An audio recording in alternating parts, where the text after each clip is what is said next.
तेच कोर्टाबाहेर कराड समर्थक आणि विरोधक आमने सामने, दोन्ही बाजूचे वकीलही आंदोलनामध्ये सहभागी. पोलिसांकडून जमावाला पांगवण्यासाठी सौम्य लाठीचार्ज, आंदोलनकर्ते ताब्यात.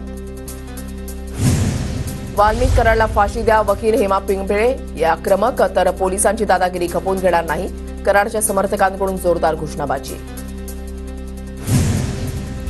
हत्येच्या दिवशी वाल्मिक कराडनं संतोष देशमुखांना धमकी दिली, तपास अधिकाऱ्यांचा कोर्टामध्ये दावा. अपहरण करून हत्येचा कट रचल्याचा आरोप, कराडनं याआधी केलेल्या गुन्ह्यांची यादीही कोर्टामध्ये सादर. संतोष देशमुखांच्या हत्येआधी आरोपी वाल्मिक कराड, सुदर्शन घुले आणि विष्णू चाटेमध्ये संभाषण, संवाद आणि देशमुखांच्या अपहरणाची वेळ मिळती जुळती, तपास अधिकाऱ्यांची कोर्टामध्ये माहिती. वाल्मिक कराड, चाटे आणि घुलेमध्ये 9 डिसेंबरला दुपारी 3:20 ते 3:30 पर्यंत संवाद, तर त्याच दिवशी संतोष देशमुखांचा 3 वाजता अपहरण झाल्याचा एफआयआरमध्ये उल्लेख.